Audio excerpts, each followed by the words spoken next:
Hello friends, global zone में आप सभी लोगों का स्वागत है। यहाँ पे कुछ ब्रेकिंग न्यूज़ हैं जो कि कुछ स्टूडेंट्स के लिए अच्छी हैं, कुछ बुरी हैं। तो सबसे पहले बात कर लेते हैं सीरियल वाइज। मैं आपको 2 से 3 न्यूज़ बताने वाला हूँ यहाँ पे।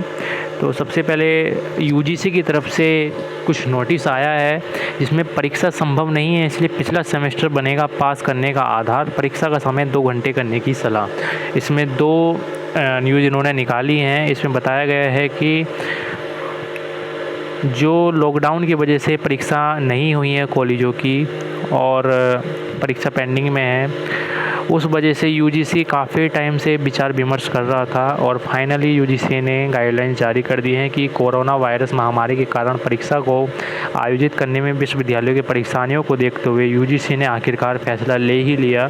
यूजीसी ने घोषणा की कि कोविड-19 के कारण परीक्षा आयोजित करने में कठिनाई का सामना करने वाले विश्वविद्यालयों को पिछले सेमेस्टर में आंतरिक मूल्यांकन और प्रदर्शन के आधार पर छात्रों को ग्रेड देने होंगे। ये कुछ स्टूडेंट्स के लिए फ़ायदेमंद भी हो सकते हैं और कुछ स्टूडेंट्स के लिए फ़ायदेमंद नहीं होंगे, क्योंकि अगर किसी स्टूडेंट्स का पिछले साल का जो पास्ट ईयर है या फिर जो सेमेस्टर मूल्यांकन है, अगर वो कम हुआ तो उस हिसाब से जो उनका रिज़ल्ट दिया जाएगा वो भी अच्छा नहीं रहेगा। तो इसमें आप देख सकते हैं यहाँ पे ट्विटर पे मिनिस्ट्री ऑफ एचआरडी के द्वारा लंबे विचार विमर्श के बाद आखिरकार अंतिम दिशा निर्देशों में उच्च शिक्षा क्षेत्र के नियामक ने यह प्रावधान किया है कि यदि पिछले सेमेस्टर का परिणाम उपलब्ध नहीं है, जी हाँ दोस्तों, यहाँ पे देख सकते हैं अगर पिछले सेमेस्टर का परिणाम उपलब्ध नहीं है तो पहले वर्ष के आधार पर आंतरिक मूल्यांकन के आधार पर 100% मूल्यांकन किया जा सकता है। इंटरनल असेसमेंट मूल्यांकन में प्रारंभिक, मिड सेमेस्टर आंतरिक मूल्यांकन या छात्र को प्रमोट करने के लिए कुछ भी नाम दिया जा सकता है।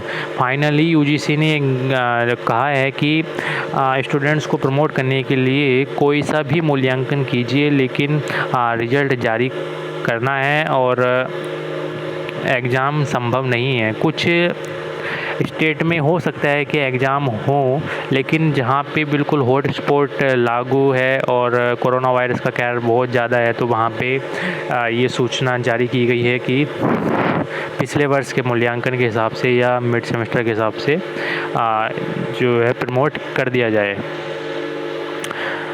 विश्वविद्यालय अनुदान आयोग के निर्देशानुसार पर जोर देते हुए एडवाइजरी जारी की गई है। यूजीसी ने विश्वविद्यालयों से कहा है कि वे कम समय अवधि में इस प्रक्रिया को पूरा करने के लिए वैकल्पिक और सरलीकृत तरीके और परीक्षा के तरीकों को अपनाएं, जिसके कि ये वक्त की बचत हो सके। विश्वविद्यालयों ने 3 से 2 घंटे तक के समय को कम करके परीक्षाओं के कुशल और नए तरीके अपनाने की भी सलाह दी है। जहाँ पे क्योंकि जो ये यूजीसी ने फैसला लिया है कि जिसमें एग्ज़ाम नहीं होगा, वो कुछ ही जगह पे ऐसा करने को बोला है जहाँ पे एग्ज़ाम बिल्कुल संभावना नहीं है एग्ज़ाम होने की इस महामारी के चलते।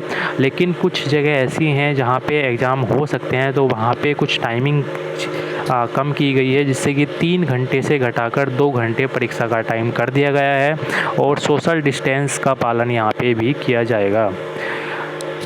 यहाँ पे बोला है कि नियामक में यह भी सुविधा दी गई है कि जो छात्र अपने ग्रेड में सुधार करना चाहते हैं उन्हें किसी अन्य अफसर की अनुमति दी जानी चाहिए। यूजीसी ने अपने दिशा निर्देशों में कहा है कि ऐसे में जब भी परिस्थितियाँ सामान्य होती हैं उन्हें यह अवसर दिए जाने की अनुमति देनी चाहिए।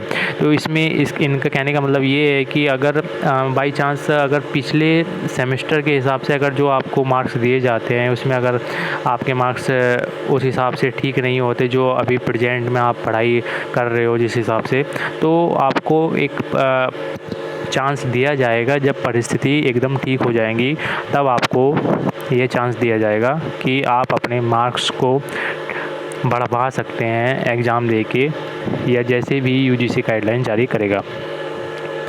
इसमें आगे दिया कि उन्हें अनुमति देनी चाहिए और साथ ही एक शिकायत निवारण तंत्र भी होना चाहिए जो छात्र शिकायतों की निगरानी कर सके। यूजीसी ने इसके लिए एक हेल्पलाइन नंबर भी जारी करने की बात कही है। इस दिशा निर्देशों में कहा गया है कि जहां परीक्षा आयोजित करना मुश्किल है वहां विश्वविद्यालय आंतरिक मूल्यांकन के पैटर्न के आधार पर छात्रों को 50% अंक दे सकते हैं और शेष 50% अंक पिछले सेमेस्टर में प्रदर्शन के आधार पर दिए जा सकते हैं। तो काफ़ी गुड न्यूज़ है काफ़ी स्टूडेंट्स के लिए, क्योंकि मैक्सिमम स्टूडेंट्स तो यही चाहते हैं। इसके अलावा कहा गया है कि इस लॉकडाउन की अवधि को सभी छात्र द्वारा भाग लेने के रूप में माना जाएगा। विश्वविद्यालय स्काइप या अन्य मीटिंग ऐप्स के माध्यम से प्रैक्टिकल एग्जाम और वाइवा आयोजित कर सकते हैं और मिड सेमेस्टर में आगामी परीक्षा सेमेस्टर के दौरान प्रैक्टिकल एग्जाम भी आयोजित करने के दिशा निर्देश सुझाए गए हैं। यूजीसी ने एमफिल और पीएचडी छात्रों के लिए 6 महीने की अवधि बढ़ाने की अनुमति दी है। ये काफ़ी गुड न्यूज़ है कि जो पीएचडी वाले स्टूडेंट्स थे, जो उनकी टाइम पीरियड था वो 6 महीने और बढ़ा दिया गया है। सितंबर में नया सत्र शुरू।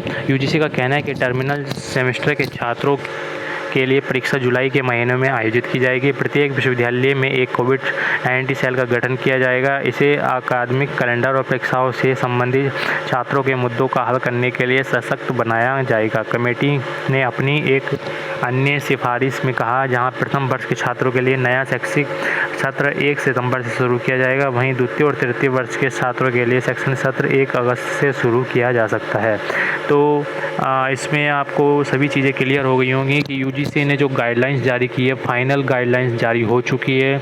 इसमें जो एग्ज़ाम होने हैं आपके, और जिन लोगों का बिना एग्ज़ाम के जो रिज़ल्ट घोषित होना है, किस बेस पे रिज़ल्ट घोषित होना है, और अगर उनके नंबर्स कम, जो मार्क्स हैं, अगर वो कम लगते हैं आपको, तो उसमें भी आपको चांस दिया जाएगा। लेकिन वो चांस तब दिया जाएगा जब देश की हालत ठीक हो जाएगी, इस कोरोना वायरस से मुक्ति मिल जाएगी, तब यूजीसी दोबारा से गाइडलाइन जारी करेगा।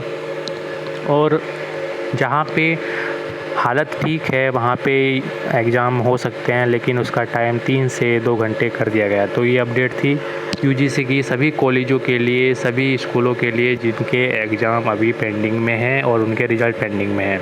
तो हमारे चैनल को सब्सक्राइब करके रखें। ऐसी अपडेट पाने के लिए हमारे चैनल को सब्सक्राइब करना ना भूलें, और इस वीडियो को ज़्यादा से ज़्यादा शेयर कर दें अपने सभी फ्रेंड्स में। जितने भी स्टूडेंट्स हैं सभी तक ये न्यूज़ चली जानी चाहिए। और जिनको ये न्यूज़ पहले मिल चुकी है वो बहुत अच्छी बात है, लेकिन जिनको ये न्यूज़ नहीं मिली है वो ज़्यादा से ज़्यादा इस वीडियो को शेयर कर दें, जिससे कि जितने भी स्टूडेंट्स हैं उनको ये न्यूज़ मिल जाए और वो परेशान ना हो। Thanks for watching.